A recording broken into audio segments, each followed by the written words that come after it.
in studio with us.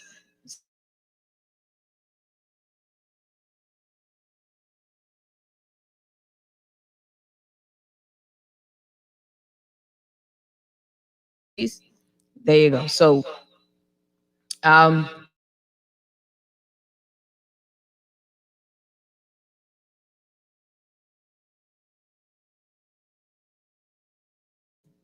okay. No, you turn.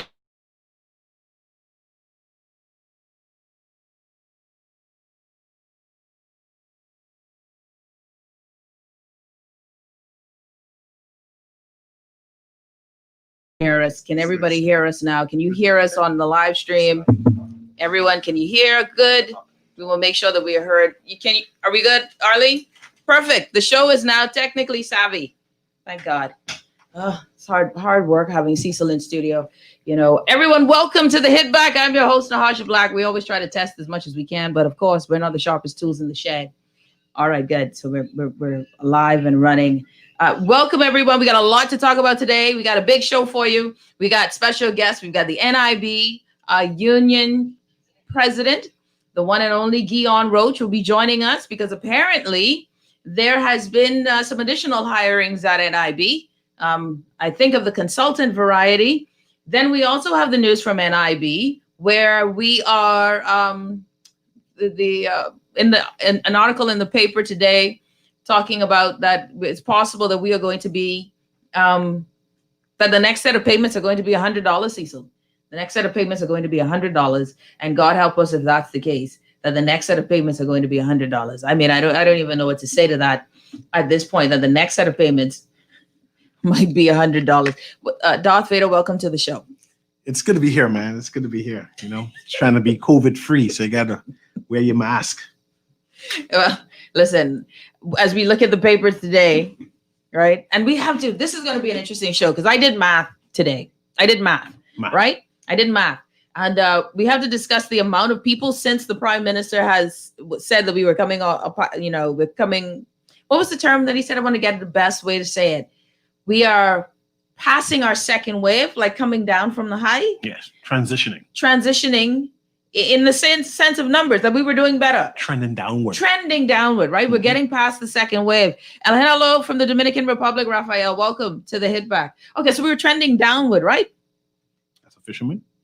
Yeah, well, I know. Why you gotta be like that? No, I just don't know. Why you have to access all the Dominicans I know are fishermen. Well, this one might not be a fisherman. I mean, no? Wait a minute. Welcome, Raphael. So, anyways, said we're trending downward, but Lord, since I really feel for my PM though. I really do. Since he's mentioned that we were trending downward, Cecil, there's been a lot of high numbers. Yeah. It's like when the Minister of Tourism make an announcement, you know it's going to be the opposite, right? So when the competent authority say we trending downward, it's, oh Lord, the numbers will skyrocket right now. So I get used to such things. I'm not angry or upset. I just know how to brace myself. You do? And now that there's going to be a new pronouncement by the competent authority very soon. I expect good and bad news. Yeah, well, when he speaks, you expect good and bad news? Yeah, what else? If he says trending downward, it's, oh Lord, brace yourself, you know? So is the Prime Minister his own Diagula? Basically. That's pretty sad. But I have more trust in our Prime Minister than I have in the Ministry of Tourism. So that says wonders. That's tough. I do too. Yeah. Honestly, I do have more faith in the minister, the Prime Minister. Someone says, "See, you out of order." Pray for me. So we got a lot of stuff to talk about. I'm excited to have very soon. We're gonna welcome Ghion Roach on the show because, of course, that there is that conversation. Also, today the Ministry of Education branded one of my posts as fake news. Yes, they declared it fake news. They declared it. I mean, they put a whole stamp on it. Yes. And shared it and said it was fake news. Yes, and I don't like people who spread propaganda. I don't like this either. So I was in my spirit. I was a little hurt. I am kind of concerned about your posts and whether I should be trusting such in the future. Made me wonder.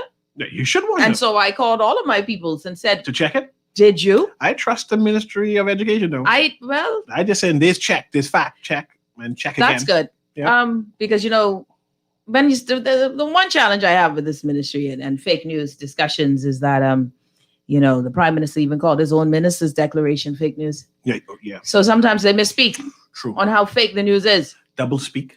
I don't know. It's just a misspeak. Nonetheless, the post that I did mention, that I did share on my page, was with regard to sources called, sources called and said that the virtual platform site is crashed. It's crashed. Right? Repeatedly crashed. Well, they said crashed. Okay. And so I took it as one major crash. Okay. Right? That it crashed. Crash meaning it's shut down. Shut down. Okay.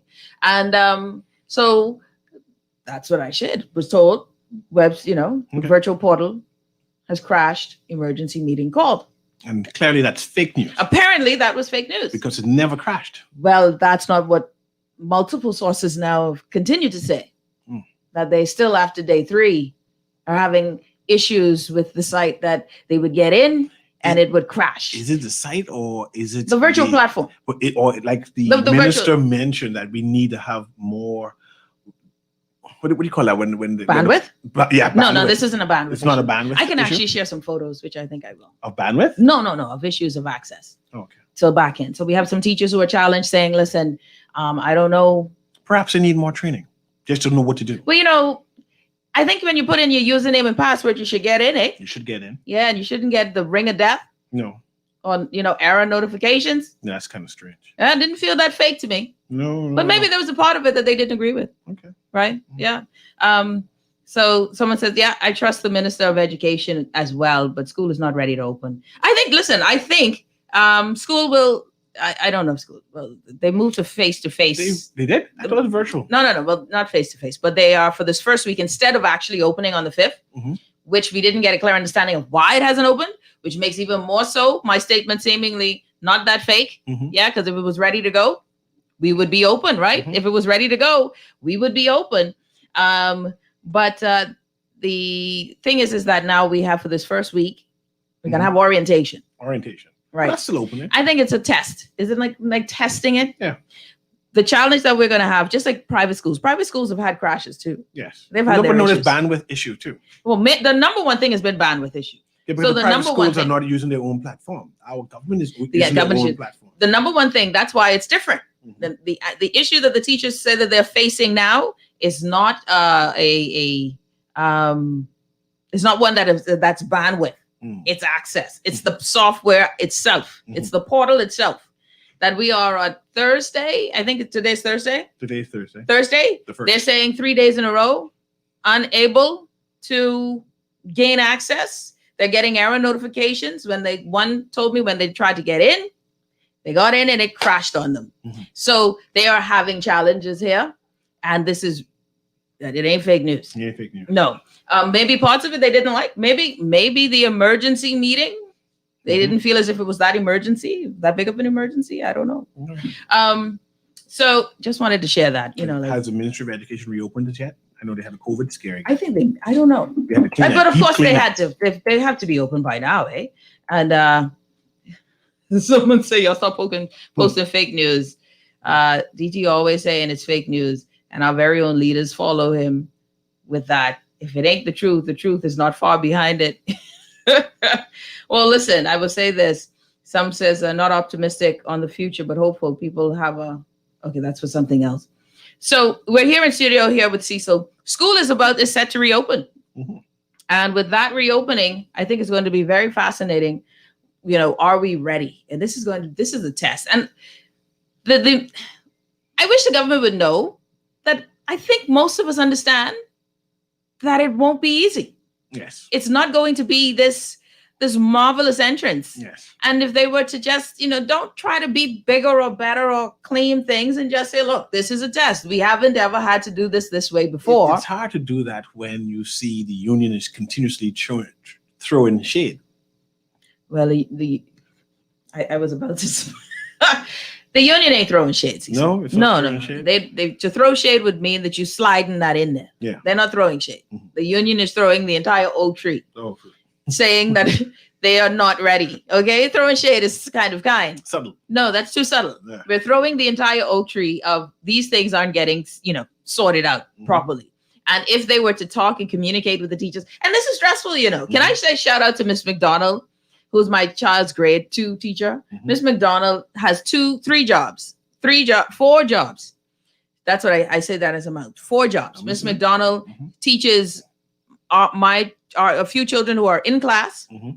She also teaches simultaneously those who are online, right? Then she has to show up for the parents who sometimes can't get the children online for whatever technical reason. So her phone is ringing while she's trying to be in class because we're asking questions like, well, is the link up? Well, why can't we get on? Something is going on here. They've had many glitches and Miss McDonald still shows up. And then she answers our questions at 9 at night. Wow. Miss McDonald, shout out to Miss McDonald at St. John's. I really like her. Who pays her data? No, she's getting these phone calls. I don't ask those questions because it ain't me. I didn't pay school fee. This is a personal. I didn't pay school fee. That question didn't answer. That got to be a part of something. Yeah, so we would hope that data and bandwidth. This is how she getting a full pay instead of that 20% off the pay. So she better. We got to pay the full school fee. There you go. Because Mrs. McDonald needs a vacation now. So shout out to all the teachers who are trying their best. So it is stressful, and I would think that teachers who have to start school tomorrow, on Monday, are looking at it. Hey, if I'm not able to get on into the portal, and we're talking about school reopening on Monday, this is a problem. This is a challenge. Well, they should expect some challenges and expect challenges to come and be aggressive in their approach. But I think they expect challenges. I think it's also where both sides have to be reasonable, where the teachers will know, okay, this is well, for God's sake, can we just be real here and say that we've had 6 months? School closed in March. School closed in March. Yeah, but they was working in March, so they didn't get a chance to. No. I'm talking about the teachers. I'm talking about the ministry. But the ministry is busy trying School has closed continue in this March. virtual platform. And for 6 months, April, this May. This is software. Listen, y'all don't give this no excuses on this one. No excuses on this one. You know why no excuses on this one? It is a software. You knew in March, and we were using the virtual platform. Of course, it was small. It was like 500 to 1,000 students using it at the time because of the Family Islands, right? It was far less people having access to this platform. This is a new platform, though. But we were using a virtual platform before. My point is, we were using Zoom. No, but we were using a virtual platform. Yes. It was now Zoom, we have our official platform that we which we don't know what it looks like, by the way. So you guessing right now on what even how it functions and what it looks like. Yeah, I understand. Okay, here's the thing. What I'm saying is, we knew, or we could have planned. This is things that call contingency planning. This is software. It isn't something we had to build. We weren't the developers of the software. No. We purchased the software. Yes. If I'm purchasing software, I go to whoever has the software and I say, listen, what are the parameters? We're not sure if we're going to open in September like we normally would. Based on what we're seeing, we kind of have to plan since we closed in March, since children had to be virtual in March, right? Since they had to be virtual in March, there was more than enough time to purchase the software, test the software, get teachers trained in the software. How trained are the teachers in the software? And if we can't access, this is a problem, Cecil. But the teachers were busy also. They were busy teaching and they were busy being teaching modulators. Yeah, but they were off. No, they were off during the summer. You forget that they had BGCSE and BJC part of the summer. But there was time in between. Yeah. Time in between. And remember, the BGCSEs didn't finish. They had to stay quarantined, so they couldn't do anything. But this is online training. It's a virtual software. Well, they didn't give anyone computers. How do they get online training without look here, all you're doing is making all kind of extra. You giving all kind of extra, but they ain't adding up. I don't know, but I'm saying that you're just too critical and too hard on the Ministry of Education when they've done so much. And see, so no. This isn't about. Look, at this point, this isn't about people's personal feelings. This isn't about personal feelings. This isn't about, if folks are uncomfortable. We don't have time for people feeling, oh, but you criticize. I don't have time for that. Personally, my children are in school. You know what my school did? The Anglican diocese, they prepped. They got ready. And when the government wanted them to open on the 5th, they said, no, boo. No, we open on time. We'll select we ready. They were ready. The government is slower, I understand. But you know what they also have? More resources. And more children. And more resources. And more and if issues. you know you have more children, and if you know you have more issues, what do we do, Cecil? If we know that we have challenges that are coming up front, you know what I do when I look at my situation? Jesus, I need more time. I need to work faster because I see this date coming and I need to prepare. What about the bureaucracy, though? Whose fault is the bureaucracy? Yeah, but it's just Whose fault is it's it? part of governance. The bureaucracy is part of But governance. who suffers? The end result is who suffers. Who are we trying to get sorted out? We talk and we do these speeches about the children, and we need to all get in. The teachers have to know that the teachers also knew that this is government, that it was going to be frustrating. That part they should have expected. Yes. Right? Mhm. However, what are they being asked to do? Be ready October 5th. Yes. Have they been given all the tools to be ready October 5th? The tool is just reaching. And whose fault is that? So, and there you go. Back to my point. But the idea Back to my the point. tools is arriving. And let's celebrate It's just like when we talk about the children in the Michael, they give a whole list. The children in Michael and Andros, they got their tablets. They got their tablets. Somebody tell me how them months in between, those 6 months in between worked. And this is why you call being inefficient and ineffective. You don't get a pass when you could do better. And when you could do better, when it's something that is so important as education, as we keep, listen, our good Minister of Education, I love Jeff. Jeff is a family friend. We call it family here in media. Mm-hmm. Jeff is very eloquent. Jeff has been speaking from that time about the importance of education and how important it is to get our children back to school, passion. How important it is to do the BGCSEs, all of these things. Remember now, also before COVID-19, he spoke about how important it is to get school repairs done before freaking September. Yes. Okay. Mm-hmm. Guess what? Right. Now we move from not having to get the schools repaired to not having, are we able to get these things done in time? So, I mean, look, it is what it is. The sad part about it is that this is a challenge where when you ask about the efficiencies and being critical, it isn't personal for me. I could care less about it being personal for folks. I'm listening to you, Nahaja, and I realized that your voice is changing. You sounding like that Wilson lady. Who's Wilson lady? That Belinda Wilson lady. You and that sound alike. I'm concerned. Listen, don't watch I believe you're pro-union. You're not in management. I always been pro. Yeah, see, that's now I see the concern. I've always been pro-union. Yeah. Until unions get too unreasonable or they do an extra. Yeah, no, I support the worker. So you don't believe that the teachers' union is being unreasonable? That they're demanding of the Ministry of Education, knowing the situation we're going through? But what are they demanding? That we are in crisis? What are they demanding? Well, they need to just be more patient. But what are they asking for? Well, are they asking for, listen, give me just the necessary tools to do the one job that I have? Are they asking for a raise? No, right? Yeah. They're asking for more money? No. Mm-hmm. That's unreasonable at this point. Mm-hmm. Are they asking for, brand new equipment in terms of all of the necessary tools? No, they're not asking for those things. They just want to be able to start school, be proficient, not stressed. Like everybody else got to go to work, right? So, well, if you're lucky or fortunate, you get to go to work. Mm-hmm. And if you go to work, you're just expecting when you get to work that you're able to do your work. Yes. That's all it is. And yes, I know that the minister and Belinda are not friendly at this point, and I feel that that's sad. They'll blow over soon. It is what it is. But I mean, come on. Nah, inefficiency. Nah, we can't give a bly on this one. No. We had 6 months, and it's just like we talk about the Economic Recovery Committee. How much more time do you need? I mean, we know that most of the ideas probably won't be able to turn the country around immediately. No. But Jesus, I don't know. I mean, don't want to change the topic, but they give us a due date for the ERC yet? Nah, listen, soon come. That's soon come. Soon come. Okay. Soon come. We got some text here. Let me make sure we got, good day, Ms. Black. Did you hear the government schools going face to face? Heard it from a teacher. So I think there is something. And for grade 7 orientation. Yeah, there's a face-to-face orientation. Ollie, we got some calls. Let's see if we can get some of these calls in. Says schools. Someone says schools are opening October 5th. Tablets given out the 1st of October through 8th. See, there you go. Computers and tablets. That's great. And they're working. That's good, actually. And they Zoom ready. They are Zoom ready. Because, some weren't. No, but don't worry about that. Small things. Caller, you're on the hit back. Welcome. Yes, thank you. Good afternoon. How are you? I'm doing well, and you?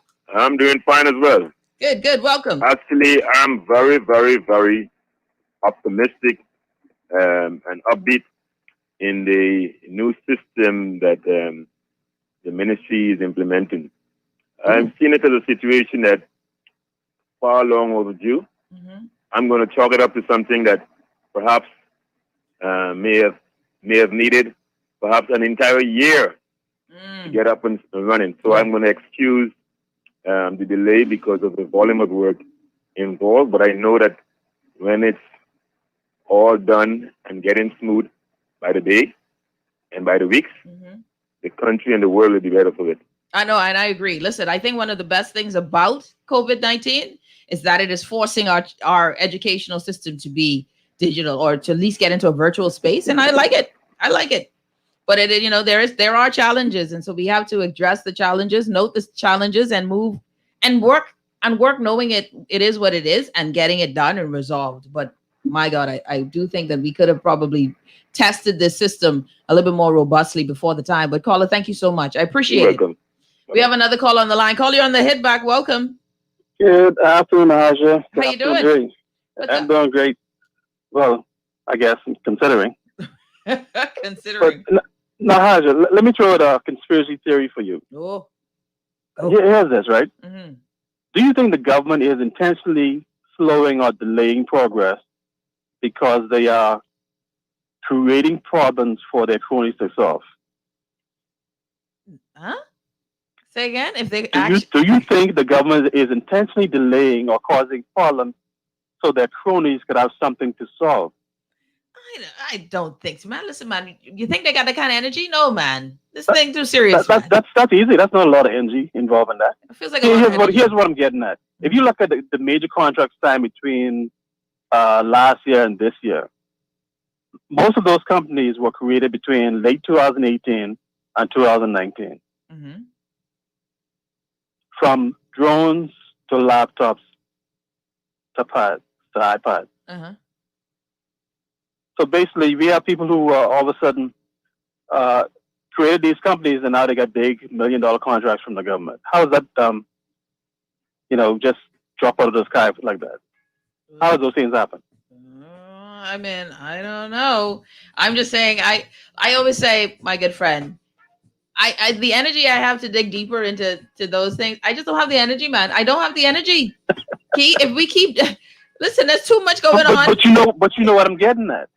I mean, the reason we have so much slow progress. Look at who's getting the contract. Well, I mean, you can say that for every administration, then. That's what I'm doing. Okay, this one just included. Thank you, my brother. Let me get to a break. You're listening to the Hit Back with Nahaja Black. When we come back, we will be welcomed, and we'll be welcoming in studio Union President Cecil. Say I'm a union woman. I agree. I support the union. I'm seeing a trend. I'm seeing a trend. Lord have mercy. You never support the union. It's too strong though, because they catch you. Mm-hmm. Unions just come back and bite you in the butt. Never run for government on them. Yeah. Because they catch you. Don't let you. I'm just watching. Keep your eyes open. I shall bring it up on a different conversation. We will welcome Ghion Roach, the president of the National Insurance Board Union. Mm-hmm. Welcoming him, because I heard we got some more consultants, man. That's great. This is powerful. Yeah. We're in prosperous times. We need more productivity at the That's NIB, what we need. And the more people we can hire to get the job done, the better. Mm-hmm. You're listening to the Hit Back with Nahaja Black. We will be back right after this.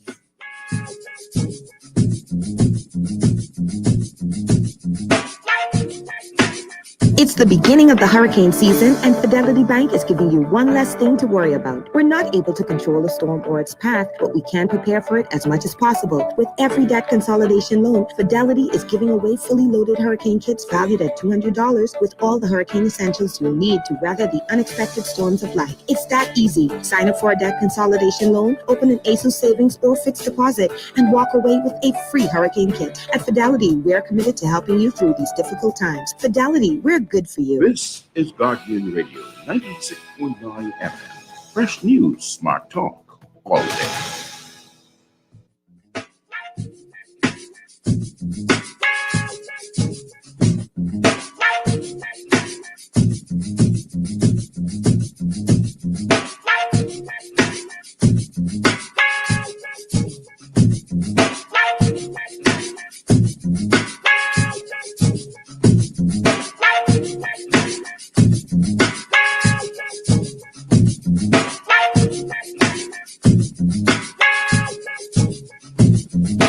And we're back. You're listening to the Hit Back with Nahaja Black. We've got a good crew of persons on the show with me, my good friend C.A. Newry. And we also have now on the show with us none other than Mr. Ghion Roach. Ghion, darling, how are you? I'm good, thank you. I'm good. Happy to be here. Wait. I can't. Again, I'm unable to hear you. Hold on, Ghion. This is one of those things we had to deal with the last time. Last time. Yeah. May have to call in. No, wait. Don't worry. I got this. Figured out because I was the only person who couldn't hear. Could you hear him? You can't hear him either. Well, see, now I don't like the way that sounds. But he definitely hears you. Yeah, no, I know. This is powerful. Oh, wait, hold on. Oh, I don't know. Ghion, hold on. I think we have to have. He's unmuted. So Ghion is unmuted. Let's see if He's mute now. Yeah, he's muted now. We always have this challenge. What is this challenge we're having, Arlie, with this thing here? Ghion, I'm going to send you the number, and you're going to call us. Still, don't move from the camera. I'll send you the number, and you just pick up the phone and call so we can see you at least while you're doing all of that. Because apparently we're too high tech for our own good here at the studio, right? too high tech for our own good here at the studio. And so I'll send you the number right now. I just muted him. That's what it wasn't. He wasn't muted before. All right. So we got Ghion, Roach. Ghion, there are the numbers. Give us a call, eh? And so we have Ghion Roach, president of NIB, who'll be joining us. And like folks are saying, they can hear him on the stream, but they can't hear him, live and in person. So we're going to get that sorted out as we move forward. All right. That's the phone call there. Let's see if we can get Ghion online. All right. So the challenge that has been going on with NIB is that recently you heard the news. There was all this scandal going on, that there was a hiring of a young lady. Now, first of all, this show is not about the young lady. No, because there's too much going on. The poor thing, you just if you got your job, you get your job. Yes. And we need to empower women in general. Yeah. So she's a beautiful young lady. So definitely. Why did you have to bring up she was beautiful? What does that have to do with anything? Yeah. I mean, why you have to bring that up though? What if she was unattractive? Would it have been an issue? Yeah, it would have been an issue. Y'all black people, they say. But she's an attractive young lady, and we need to encourage her. I know, right? Where did Ghion go? Did Ghion leave the building? I'm here, just trying to get situated. Oh, there you are. Okay, we see you. Welcome, buddy. Ghion Roach is here on the show with us. Welcome to the Hit Back, my boy. Hi. Happy to be back. I think the last time I was there was last year sometime. Yeah. When you guys were still fighting then, eh? Yep. Okay. Yep. Well, glad to know you. The fight is still on, or else you wouldn't need a job. So it's Ghion Roach, NIB president. All right, Ghion. So recently there was this news. Information floating around, and technically, I think it was also deemed somewhat of some form of fake news that indeed there was a young lady who was hired, but the amount that has been floating around of this crazy astronomical income was, in the hundreds of thousands, a little over $100,000, and the concern was that this isn't about her, but that the hiring practice, or the concern is the hiring practice of NIB during this time when we were supposed to have been in a hiring freeze, and that there were staff members whose concern was that as it stands, there were people who wanted to be hired, or people who've been waiting for positions and they haven't gotten it, and this was a political appointment, and it was an unfair appointment, and that who should be paid that amount of money. Now I'm glad you're on the show today so that we could perhaps get some clarification on that particular story. And I know as of today, what I found out as of today is that there might be some additional hiring. So give us, Ghion, the 411 of what's going on at NIB. Okay. There have been consultants engaged at NIB since this whole COVID pandemic has really rocked the country. Before I say anything else, I really just simply stand on principle here. It's unfair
working on checks. Yes, we're still trying to get some things out, but you cannot deny that the people at NIB have worked extremely hard to serve the Bahamian public. You know, and to see this kind of thing happen is really, really, really almost a slap in the face. Well, you know, you don't want that. Okay, so the question that I have, and I apologize for the sound issues there on the stream. The question that I have now is, Ghion, when we look at the positions, though, the position that for consultants, isn't it different than the position that what you're talking about persons have, you know, sought employment for? Yeah, consultants are outside of any union agreement. Exactly. So these are positions that clearly will garner a higher wage than any other position that's in my union book. I can't speak to the manager's union, but the wages would be higher in the consultant definitely position. As a consultant, of course. Yeah. I mean, you would never sign a contract if it wasn't.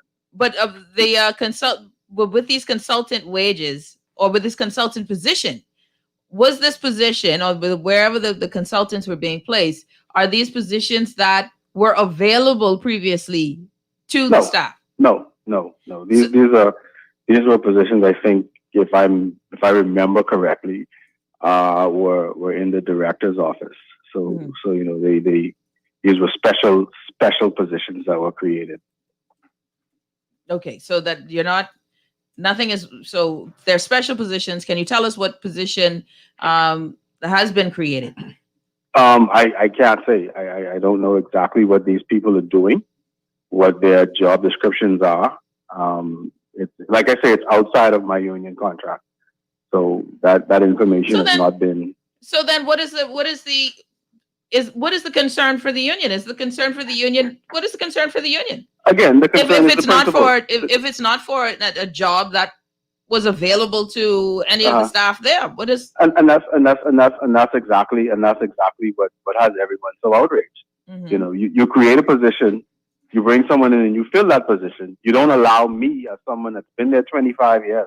I haven't been there 25 years. I'm just making an example. Mm-hmm. You don't allow me the opportunity. You don't afford me the opportunity to possibly apply for this position. Maybe be considered, and you never know. I may be successful. So is this sort of cherry picking for a special few, mm-hmm. while the masses has to wait and watch. You know, okay. Like I said, we have some 20 plus people in the pipeline that have interviewed for positions and don't even know if they were successful. Oh, and that is the principle that has staff members outraged. You know, we could talk about the numbers. You know, no one knows what the dollar value is. Mm-hmm. It's all principle for me.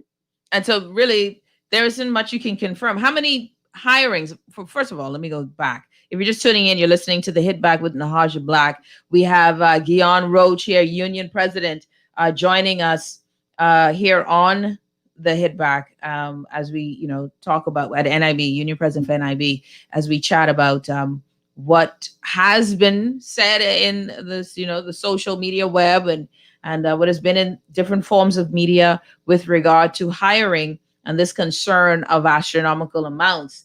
What I want to know, Ghion, is, as it stands today, can you confirm or deny the pay? Because what has been said was the pay through other sources. And I don't know, Cecil, was it an official source? Was it an official source? It just came over social media. It said $110,000.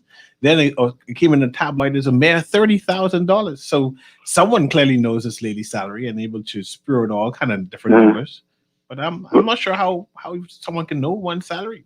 Bahamians are very protective of their salary. And another one came and said, okay, but it's not 110, it's $36,000. But can you confirm that? Because I would be, listen, if I work somewhere and all of a sudden somebody came and made 110 grand and they were doing something I obviously could do and I was qualified to do, I'd be ticked too.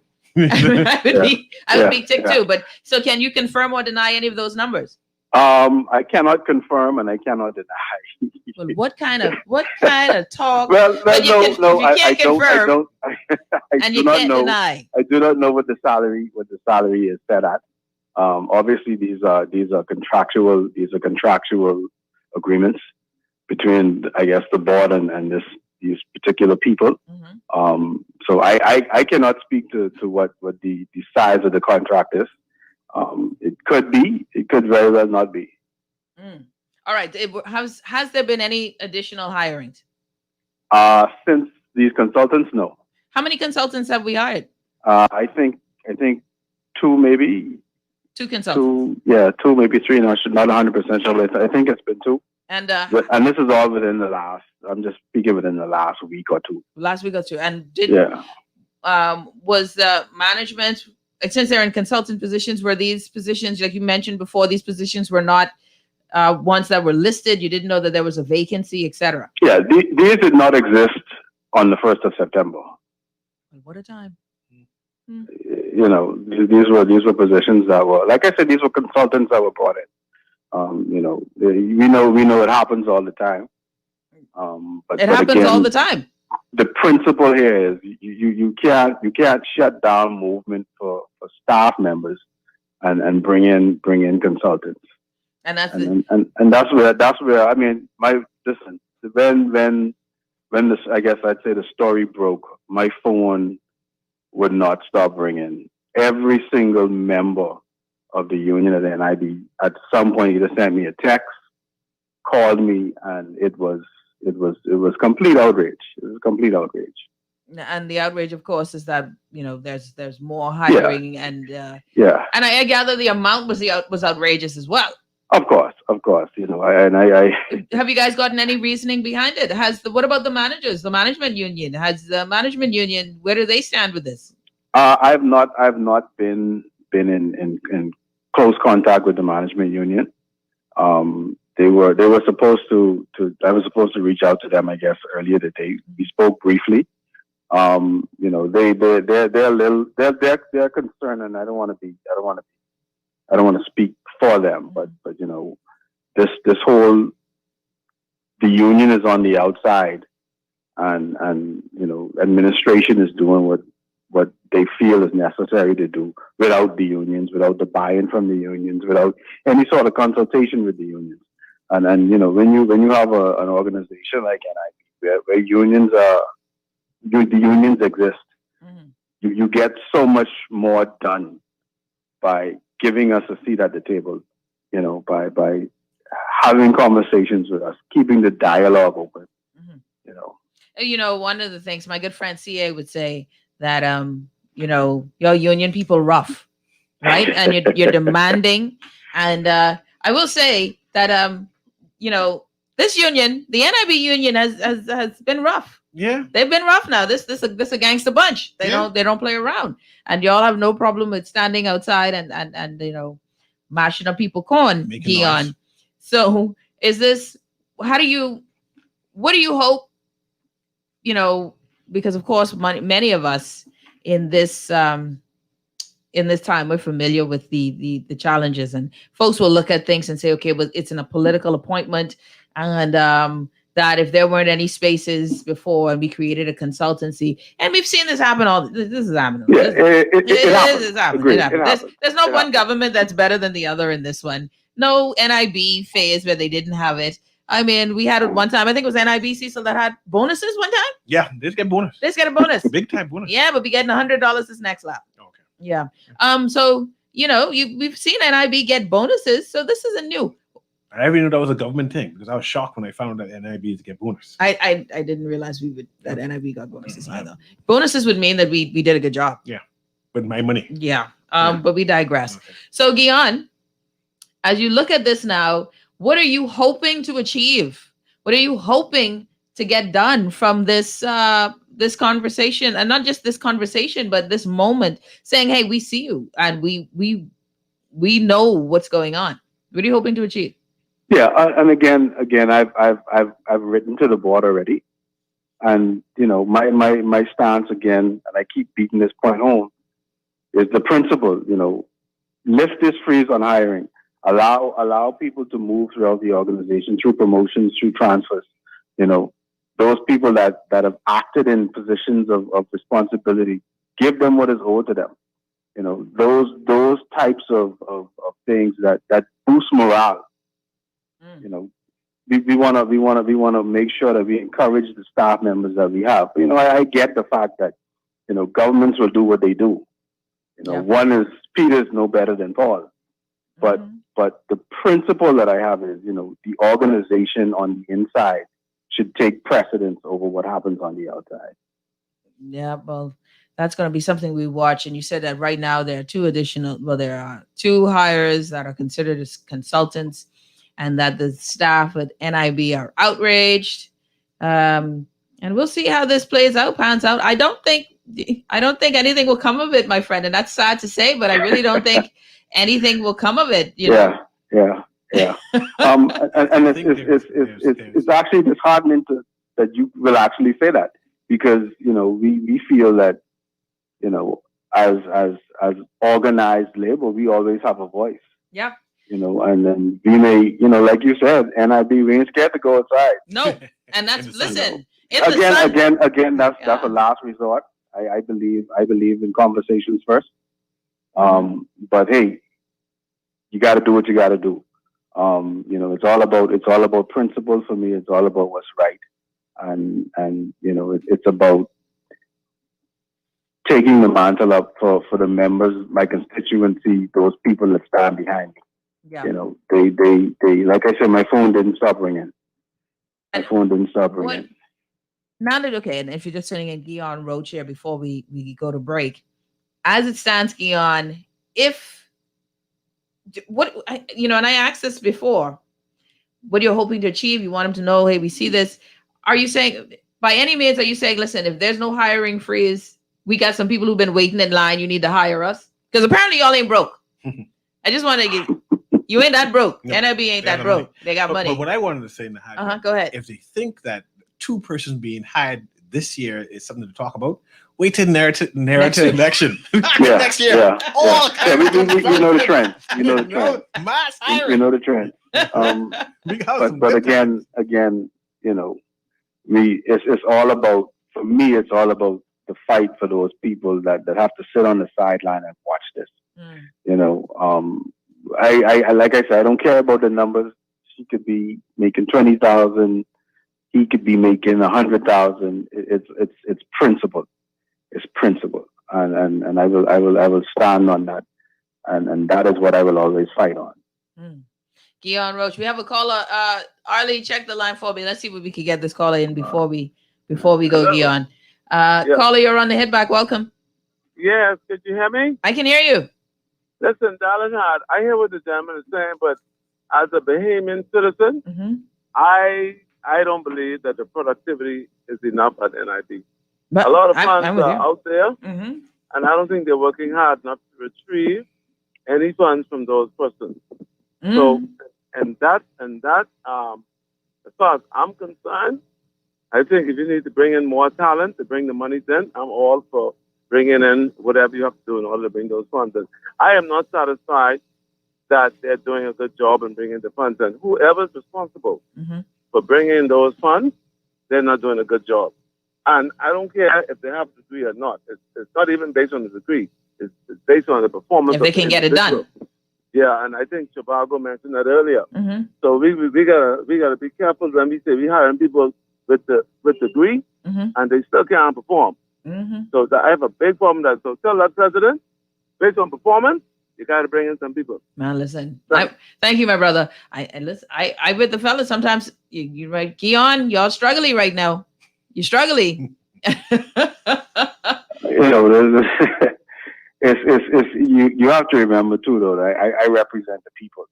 I represent the rights of the people. You know, the functioning day to day of the board. That's the board's administration. And you know, any fall down there lays at their feet. Yes, you know, as a union president, I will support. I will help to get my people motivated. I will, you know, tell some people, hey, you ain't doing what you need to do. I have no issues with that. You know, but you know, that's my role here. But I hear the gentleman, and I want him to know his concern is definitely noted. All right, we're going to take a quick break. When we come back, we're going to chat a bit more. Ghion, I see Cassandra Cartwright on. Lewis, right. Yes, so don't go anywhere. Okay. We'll take a quick break. When we come back, we'll bring on Ms. Cartwright to join us as we have this conversation. And then after that, we will be bringing on Mr. Beckford, who is a shop steward from Atlantis, Mr. Cecil. Yeah, I'm familiar with Dave. Oh, but there you go. We're going to have a good conversation. You're listening to The Hit Back with Nahaja Black. When we come back, let's chat up this whole thing. It's an interesting conversation, y'all. We'll be back right after this.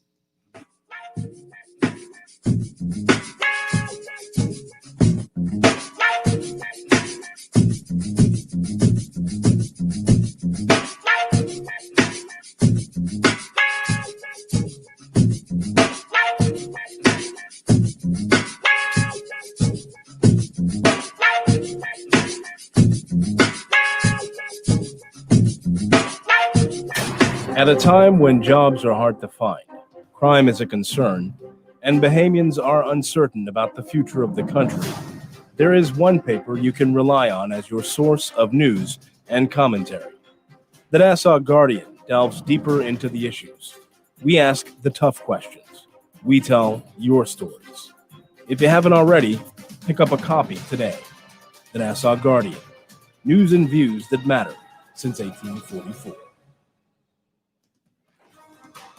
The Nassau Guardian has delivered news and views that matter since 1844. Now, the Nassau Guardian app is available at your fingertips. Download it at Google Play or the App Store. Get the best in news and commentary from the most trusted newspaper in the country with the Nassau Guardian app.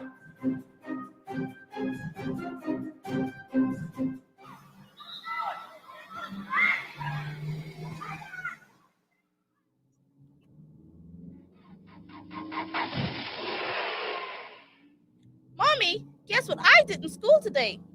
Hold on, sweetie. Mommy's sending a text. But Mommy, my teacher said that you're not supposed to text and drive. I know what I'm doing. Oh, look, Mommy, the Smith twins. Mommy, watch out! In 2017, approximately 54 people died as a result of traffic accidents. A percentage of these fatalities occurred as a result of texting while driving. Just taking your eyes off the road for 5 seconds can increase your chance of crashing. Remember, even the smallest voice counts.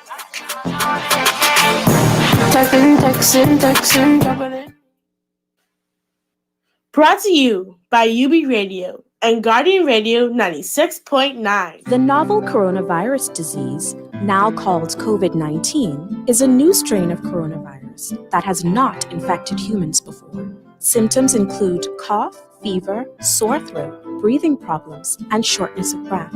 After a person has been exposed to COVID-19, symptoms can appear between 2 to 14 days later. Severe cases can lead to pneumonia, severe respiratory syndrome, kidney failure, or even death. The virus is transmitted after being in close contact with an infected person. To prevent the spread of a respiratory illness like COVID-19, wash your hands for at least 20 seconds with soap and water. Rinse, then dry. Avoid touching your eyes, nose, or mouth unnecessarily, especially if your hands are not washed. Cover your mouth and nose with your inner elbow or tissue when you cough or sneeze. Avoid close contact with persons who are infected or have symptoms such as coughing or sneezing.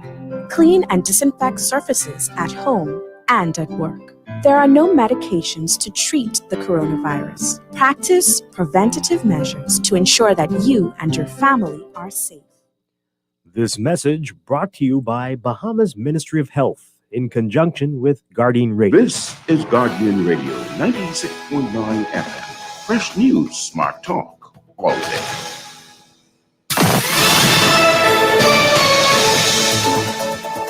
You're listening to the Guardian News Network. Good afternoon, everyone. I'm Taylor Ferguson.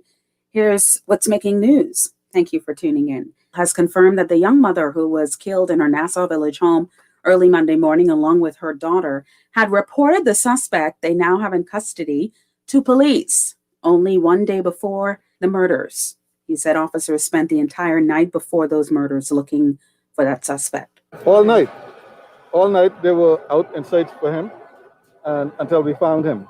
At the time when we found him, unfortunately, this woman was found dead. But unlike when you have two persons in the home, They were not living together. When you have two persons in a home, one abuse the other, we separate.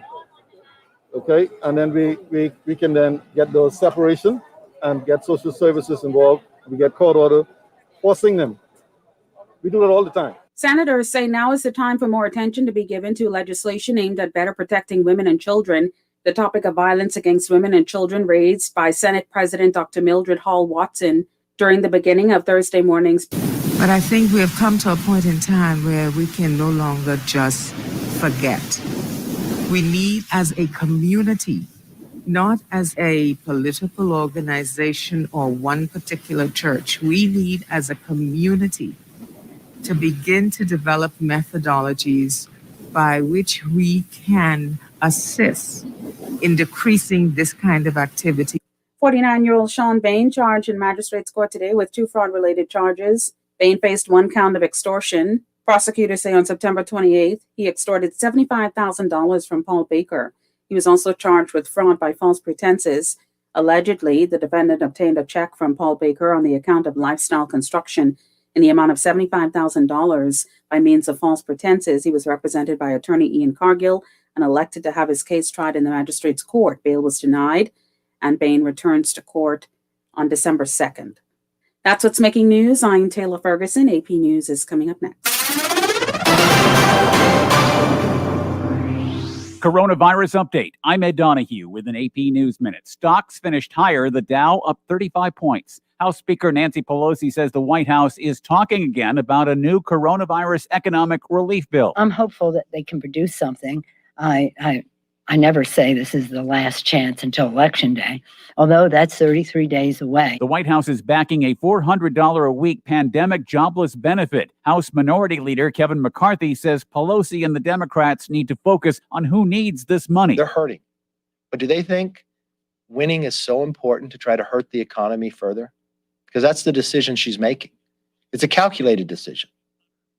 It's a harmful decision. It is the wrong decision. The Major League Soccer game between the Colorado Rapids and Portland Timbers Saturday was postponed until November because of the coronavirus. Appalachian State has postponed next week's college football game against Louisiana Lafayette due to positive tests and contact tracing. I'm Ed Donahue.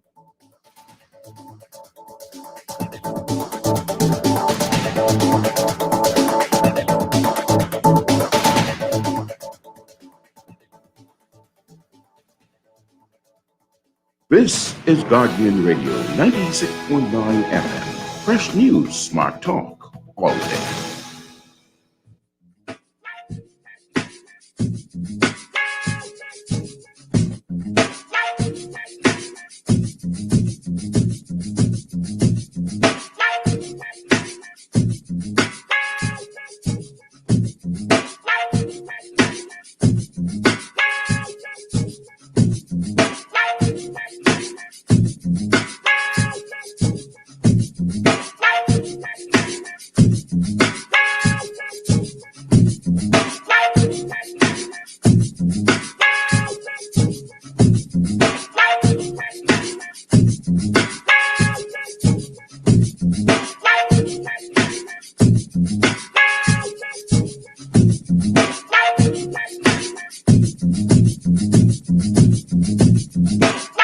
You're listening to the Hit Back with Nahaja Black. Okay, our guest, Cassandra, please give us a call back. Ghion, just message her, let her know the call dropped to give us a call back. We just lost her just now. She just tried to call in, and we lost her just now. So we'll hopefully get her back as we continue this discussion here, talking about the union. And Cassandra Lewis is the president of the Managers Union there at NIB. Okay. So that, yeah. Both unions.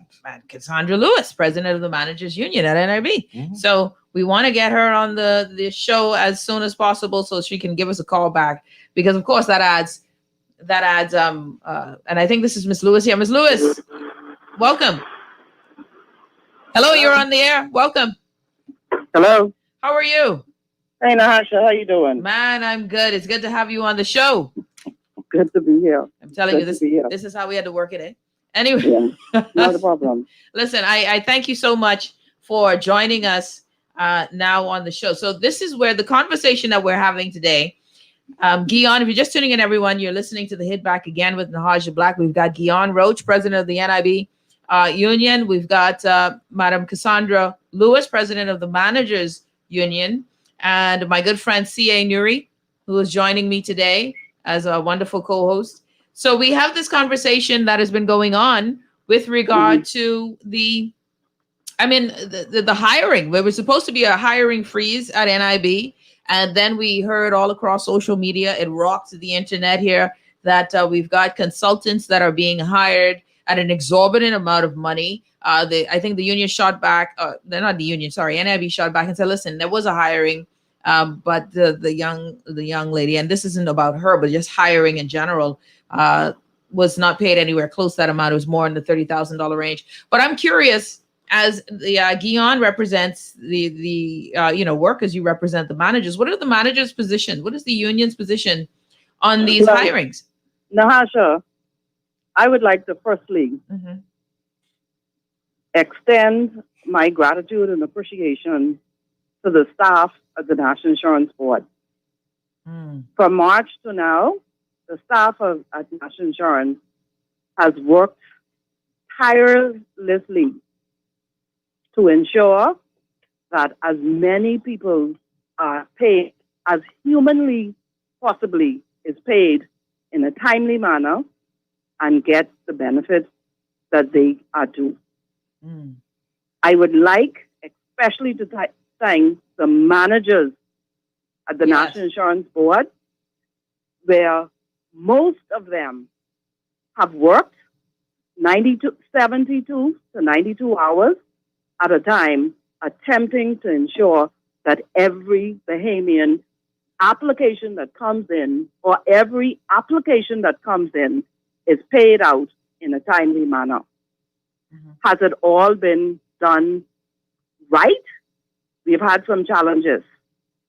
But in spite of the challenges, the staff of the National Insurance Board have worked beyond measure and beyond what most people would appreciate and come to understand. Yes. Firstly. Secondly, as unionists, we are here to ensure the productivity and the efficiencies of the organization is met. And just forgive me, I use the word organizations because I have the privilege of representing the National Insurance Board, which is our country's social security system, the University of Bahamas, the National Higher Learning Education in the Bahamas, the University of Bahamas, and Bahamas Air, our national flag carrier. So the whole COVID situation, for me particularly, has been an experience. Yes. I know most people have said whatever positive or negative that they would have said about the National Insurance Board. Are we perfect? No. Are we without air? No. But believe me, Bahamas, when I say the staff at the National Insurance Board is working, has been working, and will continue to work in the best interest of every individual that submits an application.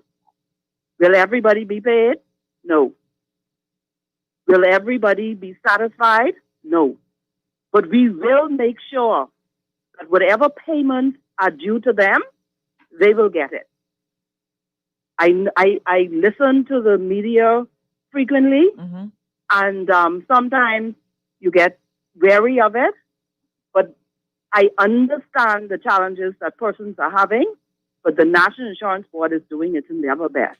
I hear some complaints about the compliance aspects and issues with regard to national insurance. The staff is, again, working tirelessly to ensure that contributions that are due to be paid are paid. But the problem is, when they come to you to collect your money and you are not willing to give that money that is due to national insurance, there is a process. And most times the processes that is involved in a lot of matters in the Bahamas, most of us have a challenge with it because it takes a long time. Yep. Sometimes it's not as timely as we think it should be. But in addition, the unions also are working towards the advancement and the betterment of its members. Okay? Yep. The employment of contractual workers, my explanation for that is when any organization wishes to circumvent the processes, which is the industrial agreement, they have a tendency to go into contractual workers. Oftentimes, contractual workers and consultants are used so loosely in the Bahamas because a consultant in any organization is somebody that should bring something to the table. To the table. Yep. Okay? And so we use the word consultants and contractual workers very loosely. And we use them in an attempt to circumvent the industrial agreement. Another thing is, I wish to say to the public, the union, the managers of the unions are born out of the people of the Bahamas. We are your brothers and sisters who have your interests at heart. And if we can't band together in the interest of the people of this country, the workers of this country, then we would have lost our fight. It may be national insurance today. A month and a half ago, it was the teachers, it was the doctors, it was the nurses, it's the hotel workers. Every day, it will be a different worker. And if we do not stand together, and support each other, then we will not win the fight as it relates to the workers in this country. My heart goes out to many of the people who would have lost their jobs. Yes. Okay? Many persons have lost their jobs. Okay? What are we doing together to ensure that we provide the opportunities for these individuals to be rehired, even if not in the same old positions? Because, Natasha, I'm a firm believer that many of the traditional jobs will no longer come back. What are we doing to prepare our people for those new jobs? Let me ask you something before you go any further. We got Cassandra Lewis joining us on the show, Managers Union's president, here on the show with us. And we have, of course, Ghion Roach, NIB union president, on the show with us. And we started off this conversation talking about really the way forward, that next step, right? That next, where are we with these contractual workers or these new workers who are coming in? And interesting what you mentioned there, Cassandra, is that the hiring of contractual workers is normally used to circumvent unions. And are you seeing this as part of that process that we are, we are seeing that, we are experiencing that in all the entities. But you see, the thing of it is, though, the smart thing that we are doing is we are preparing for those persons who think that they are circumventing. We are making preparation on how we deal and protect those contractual workers. So for those persons who feel as though they would have won a game, I ask them to think twice. Contractual workers in the future will have the protection needed. The Constitution of the Bahamas speaks to the protection of workers. And so we just now have to find a different approach or new methods to deal with contractual workers. Okay? Persons need to be hired. Okay? Yep. But do it properly. Let me tell you another problem that I have, Nahaja. The unions, most of us and I could speak to many of us, have understood and appreciated Hurricane Dorian and COVID-19. We ourselves have spoken to our members, and we try to get our members to appreciate and understand the gravity of the fallout of COVID-19 and Hurricane Dorian. We are speaking to our members, saying to our members, these are the things that we need to now understand. But the organizations and the entities are taking advantage of COVID-19. And under the disguise of COVID-19, they are sneaking in this and sneaking in that to the detriment of the general working body. And that is something as unionists, we have to be very, very careful about. I support my colleague, Mr. Ghion Roach, who speaks to the fact that the board, we met with the director of the National Insurance Board, who advised us that the hiring, promotions, and transfers were being put on hold. Okay? We explained and tried to get our membership to understand or work with the board under those circumstances. Then here comes contractual workers. That sends the wrong message to our members. Yes, of course. And it causes the trust level of the union representatives with their members as it relates to what we are trying to sell to them.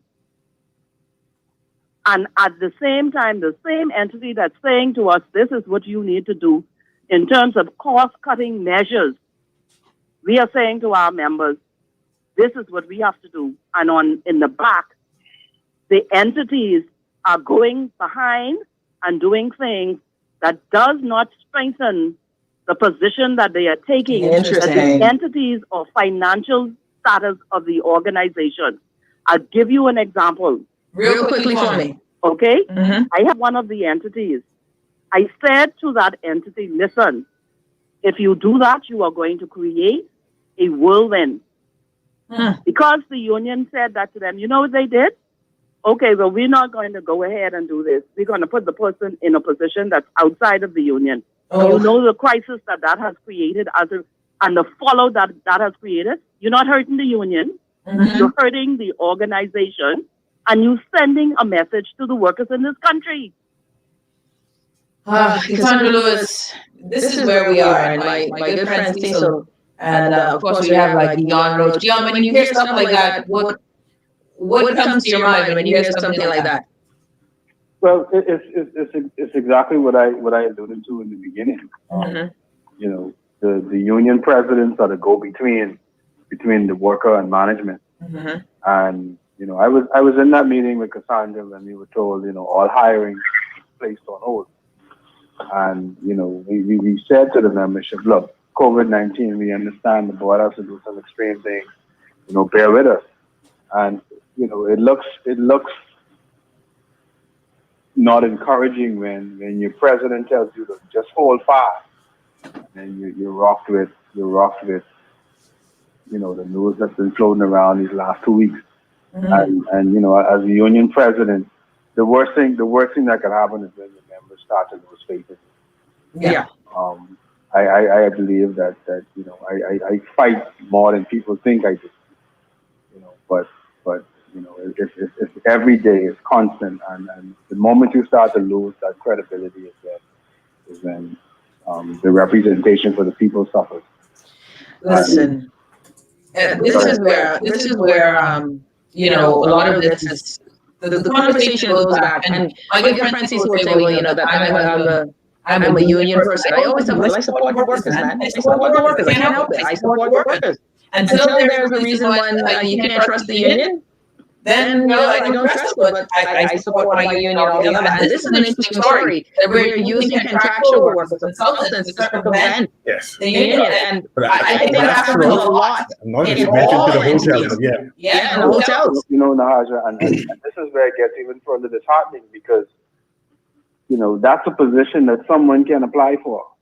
That's a position that someone may be capable of doing, and you don't give the membership that opportunity. And that is what really makes people upset. And that's where they really lose trust in the leaders of these organizations. Yeah. But Naja, I'd like to say one thing again, is that we spend many hours sitting down negotiating industrial agreements. Both parties agree to the industrial agreement. When it's convenient, they revert to the industrial agreement. But when they are doing, I would call sneaky things, or things that is untoward, then immediately the industrial agreement falls away. Yeah, it's a problem. It's a problem. Let me say this to you. Our industrial agreement expired from December of last year. We submitted our proposal in February, the 27th of February. This is now the 2nd of October, the 1st of October. Yeah. This is the 1st of October, almost 9 months later. Have you heard us raising hell?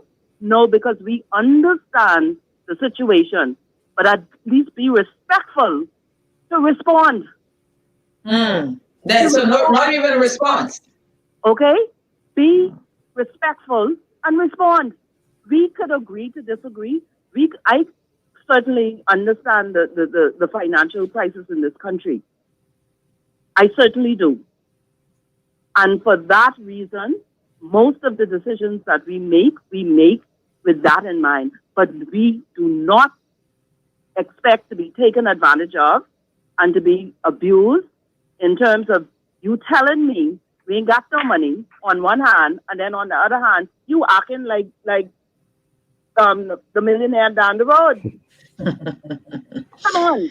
Yeah. No, it's unfair. And it's wrong. It's just wrong. It's just blatantly wrong. And these are the challenges, and this is why it never looks good when we have this sort of business that's normally done. We got to go with Cassandra. Lewis, thank you so much for the time.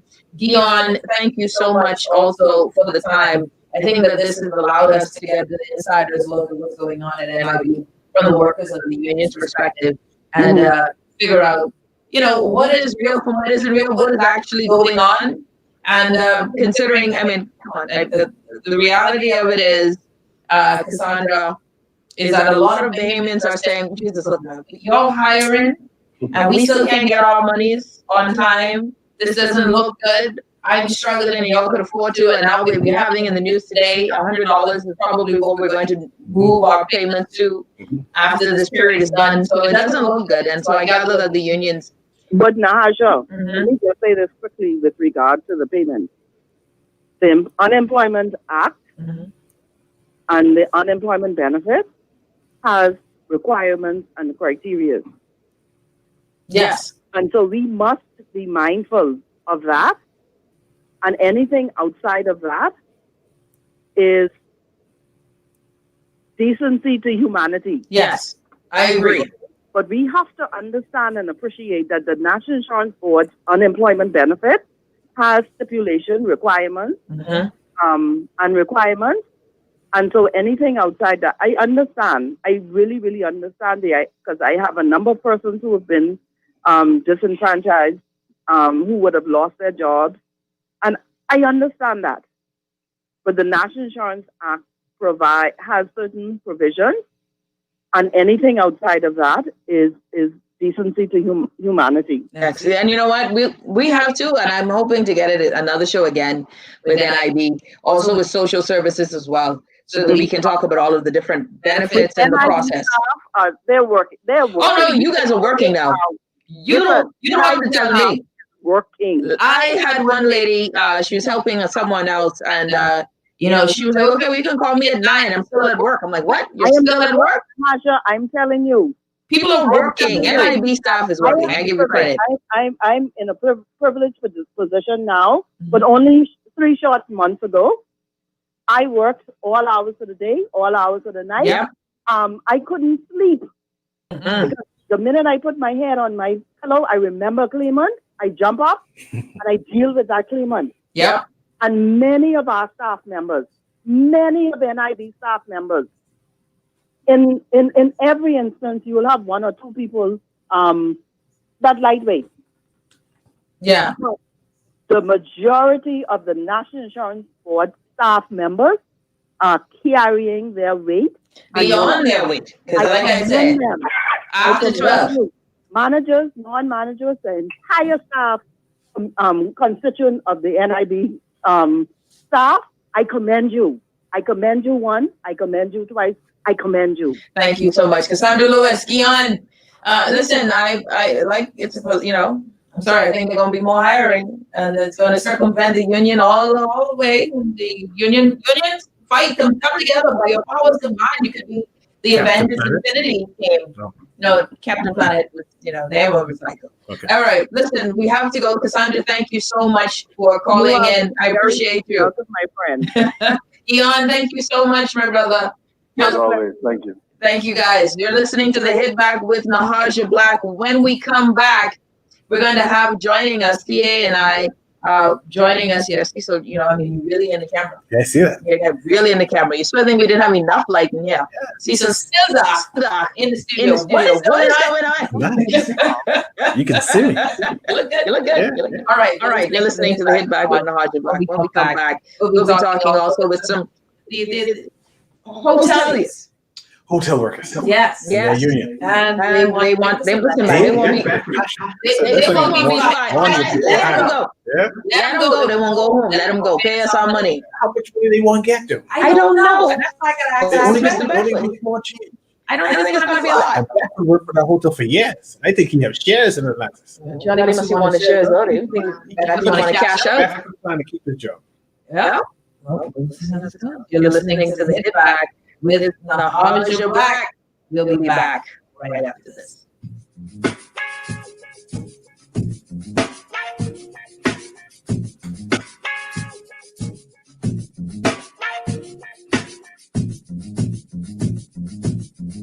With the outbreak of COVID-19, we find ourselves having to be more self-sufficient, socially aware, and technically savvy. At J.S. Johnson, we remain committed to our customers during this global pandemic.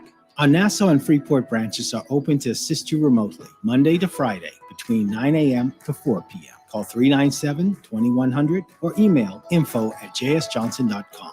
Be safe, Bahamas. J.S. Johnson Insurance Agents and Brokers, giving you peace of mind.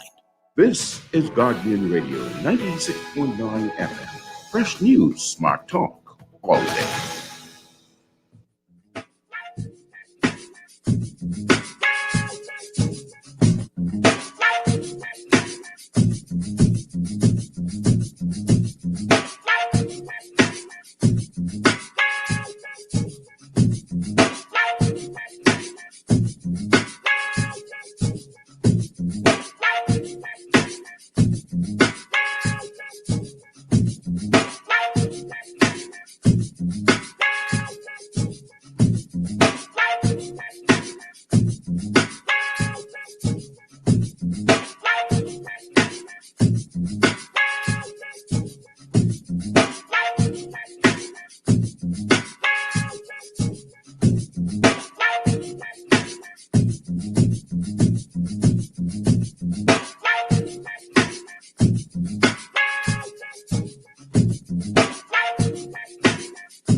And we're back. You're listening to the Hit Back with Nahaja Black. I hope that everybody's doing well. We've here, CA, my good friend, somewhere hidden in the camera, is here with us, waiting for Mr. Beckford to sign on and join the show. That's not Mr. Beckford then. So we got another caller on the line. Let's get this caller whilst we wait for our guest.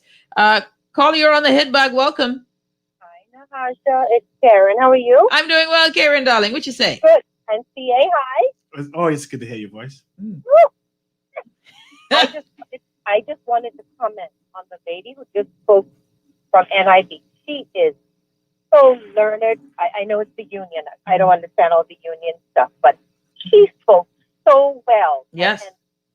And explain what goes on. And I want to say, I am one of the ones that's soon as COVID started, lost my job, applied to NIB. I was so impressed. I got a response by email. I got my funds directly paid. Excellent. And what people don't understand is, like she said, all the necessary paperwork has to be in place.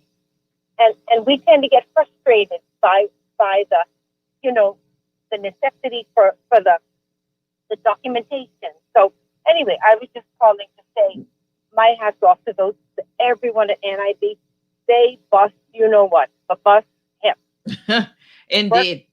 Working, and you can imagine, like she said, not sleeping, just putting in those hours. I can't imagine. But I just want to say, I from what I saw, hats off to many of them. Thanks so much, Karen. I appreciate the call, man. It's always good news when people get paid on time. You can't beat that. Someone says they thought you were one. Look alike. We do look alike. Man, listen. Like I'm dropping out. Man, listen. This is powerful, and they can't see you anymore because you're no longer on the stream. Yeah, I don't know what's going on. Internet dropped. Yeah. You going to school late? Yeah. You virtual learner. Virtual learner. All right. Someone sent a text. Someone sent a text. If you'd like to make a I agree with the previous callers. This is the country we are running. It's not personal. Productivity and efficiency is lacking at NIB. The minister admitted that the collection rate of contribution collection is 40%. Why they are not doing their jobs? If they had to bring in talent to improve productivity, whether there's a hiring freeze or not, so be it. This is the problem now. People feel entitled to a job but don't want to perform. Ooh, that's deep. Yeah. I don't think that's what's happening at NIB at the present time. This is an inordinate amount of persons claiming. Never happened before. And they're using various entities to make sure that a majority of Bahamians are paid on time. And they're doing a reasonably good job. Once or twice they're late, but the money always right. And when it comes, right? And I don't necessarily believe that they bring in talent or consultants because the talent at NIB is lacking. I think perhaps there's a special project going on, and these persons who are being hired now are hired for this particular project. I just don't know what the project is. Yeah. And we would just have to wait until that is being revealed to us. And then we say, okay, this is why that particular person is being hired. They are talented in a specific area to do a specific task. You stuttering now? Yeah, no, I have difficulty pronouncing specific with the S instead of the P. I always say Pacific, and then people correct me, so I now stress it. Yeah, you gotta get your life together. Yeah.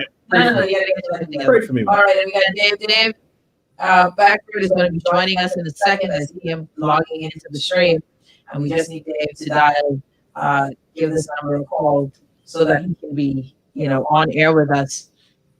Dave, I know you can see you, but we won't be able to hear you. I can't hear you in the studio, but my audience can hear you in the studio. So I want you to be able to call the studio whilst you're on the phone to keep your video going, but give us a call at 328-5588. That's right, Arlie? 328-5588. And give us a call and we'll have you on live there. So we'll wait for you to join us. So some of the things that's going to be interesting in the conversation with Dave is that Cecil, Dave. What is Dave's position in the union now? I don't think Dave has a position in the union now. He's a shop steward. He's not an official executive. That's what it is. Right. Not an executive. Not an executive. Right. So I think someone says that Cecil, you talk too long. How to get that? Yeah, perhaps we do. Yeah, but you're a poet though. Yeah, we speak a lot. A lot of flowery words. Yeah, and someone says that NIB situation is temporary, right? And look, the issue with NIB and what continues to be the challenge for a long time. But are we good? Is Dave available? Good.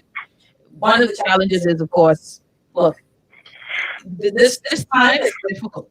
This is a difficult time. Yes. And folks will. There'll be delays. And imagine the delays that it had before, Yes. when it wasn't COVID-19, and we had Dorian before Dorian. There was always issues. Yeah. And they somehow fixed a few of them, but it is what it is at this point. I'm a commissioner of police in this. It is what it is. All right, Dave Backford is joining us. Dave, welcome to the Hit Back. Oh, well, thank you. It's a pleasure to be on your show. And I've got my good friend C.A. Newry joining us as well. All right. So listen, Dave. Now you, my friend, have been on multiple shows, networks here recently, and in particular, well, for this particular reason, a particular fight, and that is for staff members who have been furloughed, perhaps listening and seeking to, to get a different type of compensation. You're wanting the hotels to say, listen, we're going to let you go for those who want to get their package, get your package, and be able to move forward. Give us an idea of what your position is, Dave. Tell us your story and what you're hoping as a representative for hotel workers to have happen. Well, first of all, I'm a former chief shop steward at the Atlantis Resort. I'm a former presidential candidate for the hotel union, and I'm currently second vice president for the Bahamas General Workers Union. And I am a furloughed employee working at Atlantis. As you know, from March in this pandemic, we have been furloughed. We have not been working. Our NIB 13 weeks has ended, and now we are getting $150 a week from the government, which we appreciate, but it's not sustainable. I mean, you can't pay rent and pay mortgage and grocery and light bill. Everybody's still looking for their money. So most of the employees that I spoke to at Atlantis who are furloughed, they are questioning why Atlantis haven't offered the redundancy package. But then we now get a clear understanding that the emergency powers, which the government has extended again, suspend Section 28 of the Employment Act that forces the employers not to have to pay out redundancy pay. So many hotel workers are saying, man, this is too long. We're ready to cut ties. Give us our money. If Bahamas has done redundancy, Hilton, I know Life has done it, but they're also closed to renovation. So what is going on between Atlantis and the government? And now we're hearing that 150 is going to probably be reduced to $100. So, we're not happy. It seems as if the government and the hotel owners are having meetings and making decisions that are impacting us. So we just need to hear. And we haven't had heard from the Minister of Labor in regards to redundancy. So I don't agree with the extension of the emergency power. I understand the trade union Congress, which we fall under. Initially it was agreed, but they don't agree now with this extension again. So hotel workers are kind of hanging in the balance. Look at this scenario. Let's say Atlantis open up December. We have almost 8,000 workers. Unless there's 100% occupancy, or unless they're just being generous, are they going to hire back almost 8,000 workers? So what's going to happen to those employees who are not hired back? Let me ask you something, Dave. If you're just sitting in Dave back for it. Dave, you're not a part of the what position do you hold in the union? Like I said, I'm a former member of the union. But remember now, the hotel union is the bargaining agent. And from what I'm hearing from most of those members, they are not satisfied with the representation that they're getting. From most of this is the reason why I asked is because I have you have folks who are on my watching online. Someone says that you don't represent the employees. No, I don't need to represent, but many of them have reached out to me because they know that I've been one who's been standing up and agitating for the rights of the workers, particularly union members. So let's get this straight. I'm a bargaining unit employee. So I'm affected by what the hotel union does in terms of representation. For example, our industrial agreement expired January 2013. You see where we are now? It's almost 8 years later. Yep. So we do not have and it's never registered. So hotel workers haven't had an increase in their salary now in almost 8 years. Why? Because the administration led by Nicole Martin, former president, and now was the general secretary at the time, failed to submit a proposal to the Employers Association on time, who negotiates on behalf of the large properties. Members have claimed that they haven't gotten any assistance from the union. All the assistance that they've been getting out of the health and welfare fund and unemployment benefits. So at the end of the day, I still have a voice. I'm still a bargaining unit employee, and I still going to speak to what is happening. Now, what do you, okay, because this is interesting.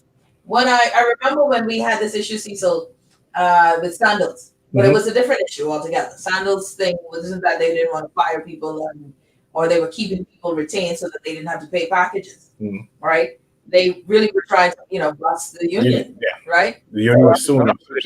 They did fire all the workers and hire that's union busting. and rehire whom you wanted to rehire. And I did make a statement on that. I did speak to that in one of the dailies. In this situation, and I read something, an article where there was a response from the government with regard to this, and not just the Atlantis, but overall, businesses being allowed to keep people on extended furlough, right? And their reasoning is we are trying to save the pockets of these companies. So, in essence, if they were to take and allow, and this was an extension through, I think, the Emergency Powers Act, where they extended this option for companies who, and there are companies today, by the way, that aren't hotels that are taking full advantage of this option, which I think it's wicked in its own right.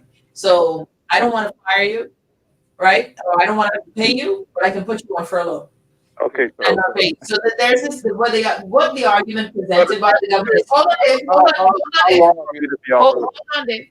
What has been argued though by the government is that listen, we need to protect these companies need protection.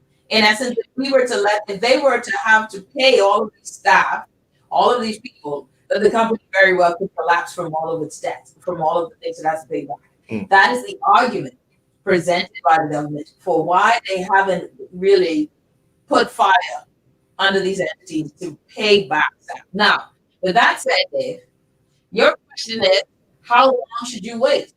Yeah, and that goes for all companies. Are you telling me it seems that if a company like Atlantis can't afford to redundant 300 of their workers and pay them off? I mean, Bahamas did it. They just came about 5 years ago. Bahamas are paying their employees at the beginning of this pandemic 40% of their salaries, and now 30%. They're giving them a percentage of salary along with the unemployment benefit and NIB benefit. What are we getting from Atlantis? I mean, you see, a lot of people don't understand this. We're not advocating for mass redundancy, but at some point, there are many of the workers who are close to retirement. There are many of the workers who express they want to cut ties. They have no desire to go back to the land. We're not saying lay off redundant almost 8,000 workers, but you can't tell me that you can't redundant some of them. And it appears to me is that the government and the hotel owners of the meeting, who was speaking directly to us? What is the plan? You have the ministry, the who said all the hotels open in October. You have the employees saying something different. I mean, we are the backbone for this industry, man. Show us some decency, show us some respect. If you're doing something, at least talk to us and explain to us what's going on. So who have you taken this concern to? Has there been a formal writing to the... Someone's suing. As I know right now, the gentleman by the name of Adrian Francis, who's been meeting with many members and employees of Atlantis, including managers. I think he is actually trying to fight, deal with the concerns of the workers in regards to being furloughed and being redundant. I simply just wants to be a voice and wants the government and the competent authority to understand that, listen, we're not happy with everything that is happening. And at the end of the day, the bank is still looking for their money. Yep. You still got to pay your rent. I mean, why don't the government go to people and say, listen, let's give those hotel workers to those who are furloughed, let's keep them free. Go to the bank and talk to them for us. You're not doing anything for us. Yeah. So you want us to live off for 1 to 3 weeks. And then the plan is, okay, let's say end October. Let's say we hope the sector, and we want the sector to come back. We want the hotel industry to come back. But what happens if it don't? Someone says Atlantis must pay their employees in Dubai and America when they're supposed to pay them according to the laws of those countries. But in this country, they're allowed to do whatever they feel like. Cecil, you wanted to ask a question? Well, Atlantis in Dubai and Atlantis here is two different people managed by two different owners, different owners altogether. Yeah. But I want to ask Dave. I know he mentioned the health and welfare fund that the Yeah. employees got, and indicating that the union has not given their members anything. I want to know what, in his opinion, what is it that he expects the union to do for him and the members in general? Would you? First of all, as members of the union paying $10 a week, the union, according to the union's constitution, is supposed to help their members in unemployment, which means that the union should have been assisting its members by way of giving them maybe something towards their rent, their mortgage, food vouchers. The food vouchers that we receive are actually coming from the health and welfare fund. When you have a union, one of the largest unions in the country, that is collecting 10,000 from over 5,000 members, do the math. It's a lot of money. This is the time now the members need help, and they're not getting it. Prior to COVID-19, members, there's benefits in the union, sick benefit, death benefit. Members have passed away, their families still waiting on their money. The sick benefit, and you have the executives claiming that the union is broke. And I think this is one of the things Adrian Francis is also talking about. Where is the accountability and the transparency in the hotel union? The thing is, I'm not saying this because I ran against them. I'm saying this because as a hotel worker, I felt and I understand what was happening to the workers, and that is what inspired me to run for leadership in the union. If they were doing what they're supposed to do, for example, if Mr. Woods was proactive, I don't think you'd even call a meeting with the members here. If you were proactive, nobody would have to be reaching out to your members. You see, that's my point. Okay, but what do you think, Cecil? Well, definitely there's a need for more communication and Real close to your transparency. mic for me. Definitely there's a need to have more transparency with one's members. I am still kind of concerned on what is it that Dave wants the union to do. And it seems as if he desires the union to pay their membership bills or contribute to the membership bills. What we're saying is assist. They're obligated. Okay, who's paying the $10? Who pays their So salary? we know that goes to that goes to salary and administration and They're supposed to help its members. and the help that is usually with the member with the union let me give you an is to negotiate on behalf of its members. The former administration, the Colebrook administration, along with Mr. Barry Farrington, there are 14 trustees. We also have a pension fund, right? Mm-hmm. That fund is primarily for when you retire. But the trustees of that fund can go into that fund and take money. And you know what I mean, get money to assist the workers. Under the Colebrook administration, every hotel worker that were working 3 days or less, I think that was during the recession, got $1,000. They didn't get it in their hand, but once they presented their mortgage or their light bill or the bill from BPL, they got assistance. This could happen again. Okay, Mr. Darren Woods, who's supposed to be the main trustee on that fund, can agitate for this. Why isn't he doing it? Because we are furloughed. We are living off of $150 a week.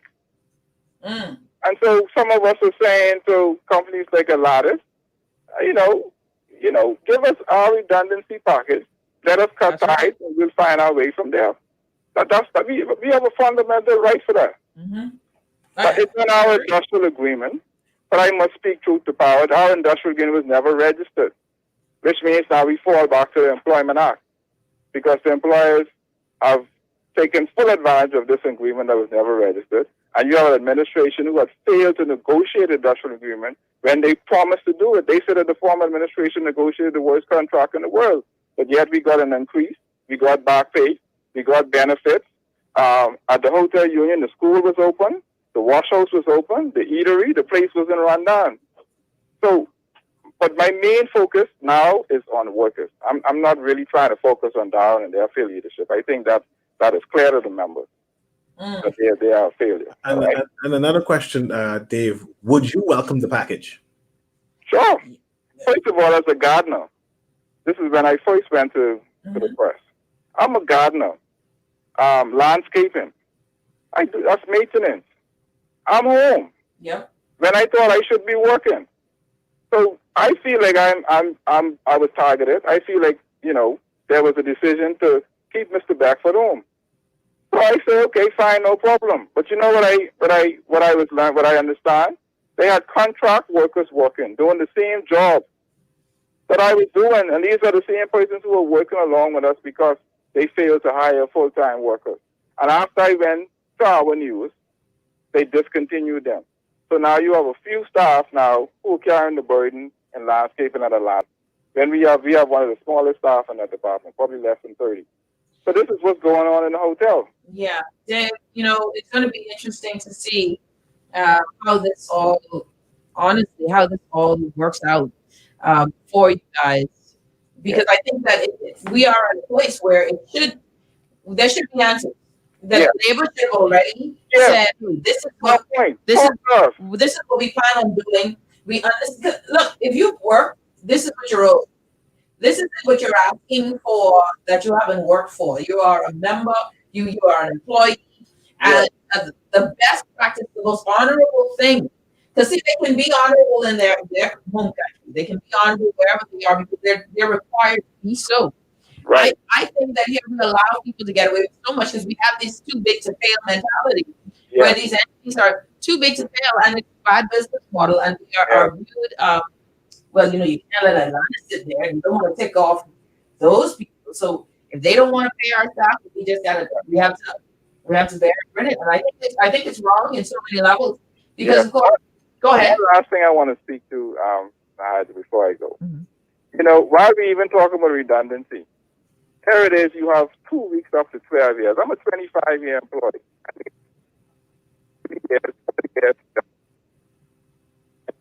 Paid up to 12 years. But Dave, you're breaking up a lot. COVID-19 and the tourism industry is booming. Well, we are the ones who are serving the guests. We need to make sure the guests returns. Mr. Saul Chrysler, God bless his soul, says happy staff, happy guests. You understand me? So to say that some of these companies can't afford to pay redundancy pay, I don't buy that for 1 minute. Not 1 minute. No, not a minute. Not even a second. Someone says we got a few texts here. If you're just tuning in, collect people's contributions from employers so that they're sufficient. They have to pay people when these disasters happen, and so that NIB have funds to invest and grow interest to keep NIB going. We need smart people and not people sitting there year after year watching the non-compliance with contributions growing or stagnant 40% collection rate. Someone says at minimum, the government should sit with the hotels and the larger companies to reach an agreement. Partial redundancy payments at least to expect the employees to suffer this long and suspend an act meant to protect employees without any attempts at negotiation is unconstitutional. Exactly. And this is wrong on a lot of levels. I'm sorry. We have something in law in place, and the government goes and suspend it. Hotel owners. Yes. Going people, man. What kind of nonsense is this? It's wrong on a lot of levels. I mean, fundamentally, it's just wrong. It was meant to protect, and you have thousands of employees. Hundreds in Atlantis' instance, and someone said that it could be a bit more if we were to talk about other departments, but hundreds of employees, that's not that many, that they should be paid. If you want to leave, get it money and go. If you who want to leave, and then they can say, well, these are the people we want to cut ties with. Listen, hotel workers have been made redundant for years. It happened at Wyndham prior to Barmouth. This is nothing new. What is new is what the government is doing in terms of suspending this section in the Employment Act, having these private meetings with these hotel owners, making decisions that's impacting us, and we must not say anything. That's what I see happening. No, that is wrong. And that's what we all see happening, and it's definitely wrong. Dave, thank you so much for the call, my friend. I'll be following it closely. Thank you very much. No problem. And we will stay connected on this conversation as it continues to develop. Thank you so much, Dave. Back with everyone. You're listening to The Impact. We're about to wrap up, Cecil. I know your thoughts there, and Ali, check that line for me. What are your thoughts? I'm concerned that employees are begging to be made redundant and permanently laid off. That's something strange and new for me to hear. At this point, yes. This because it's different. This is extended. Yes. This is nobody wants to lose their job, but now you're at a point where you're hopeful. This is two things. I think is the thought process. One, we've reached the point now where I know $150 a week can keep anyone. No. It can't keep anyone in this country. Okay, that's less than minimum That's wage. less than minimum wage. And we Right. complain about minimum wage all the time. Right, and it is less than that. So that was never something that could help anyone, other than to, It's a gesture. It's a gesture, Yes. right? And people who are getting that should also have been getting food assistance. Yes. Should have signed up for that, and maybe they've gotten drink. I don't know if food comes with drink. Does the food bank give you drink? Too? No. People are thirsty. And No meat or anything like that. No corned beef and tuna. Yeah. Oh, $33. Oh, it's okay. Anyway, so that wasn't going to be the thing. So it begs you to question whether the government has allocated enough money in terms of getting the benefits up to $250. Let's call it the minimum wage is $250. Let's say that $150 for the salary or the donation, right?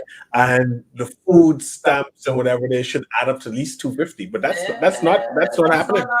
That's not happening. But what before we go, my main concern is this. By now, there should have been an official opening date for the two major hotels by now. Should have been. Yes. And I think to staff knowing when the hotel is going to open up, so whether on this day for sure, they're able to plan their life around it. So, okay, I have a couple more weeks of this.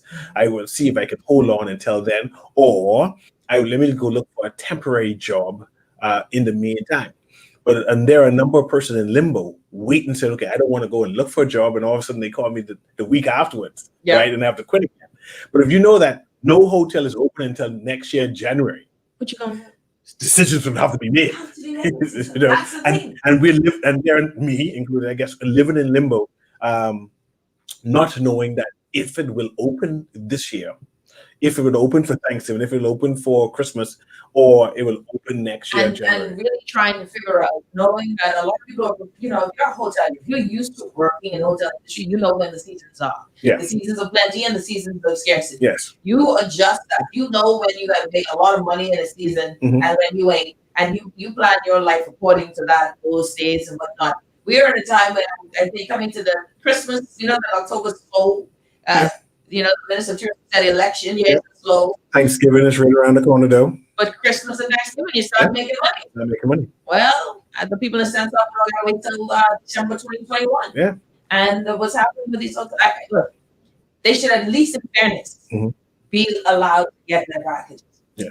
And that the fact that labor and they're not fighting for these things for folks is very disappointing, and it again shows that we, as the Bahamians, as the populace, are not we are just labor. No one is serving us. We serve everyone else. And the truth is that we are to the bottom of the table. We're just the black meat. They're the Negro laborers. Master calls us out the field when he needs us, but nobody's fighting for us. Perhaps the redundancy plan will happen when the ERC reports that you're able to invest your $6,000. I think that's what the majority of persons in the hotel will receive for being permanently laid off or fired or terminated. And they can reinvest that $6,000 into some business idea that the ERC will promote. Who gets $60,000? No, 6,000. Oh, no, 6. Only 6. Okay. $250 times 12 weeks. Right. That's it. Six. Yeah, they're both 6. Now listen, you need the ERC to give me something. Yeah. You're listening to the Hit Back with Nahaj Black. Everyone, have a great day. We'll see you tomorrow, same time, same place. Special thanks to my producer Arlie, to my co-host, E.A. Newry, to Ghion Roach, president of NIB, to everybody who joined me, Cassandra Lewis and Dave Beckford. Thanks, everyone. Thank you, Kira. Nice meeting you, everyone. Take care. We'll see you all tomorrow. We're out.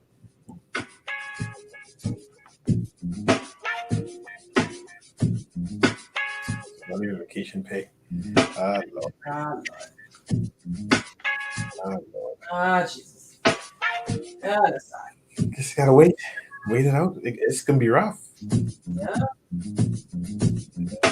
Especially when you want your money and the money is short. And especially when you only get $150. What do you do when you only get $150? Here is your evening report. It is Thursday, October 1st, 2020. Thank you for tuning in. Police Commissioner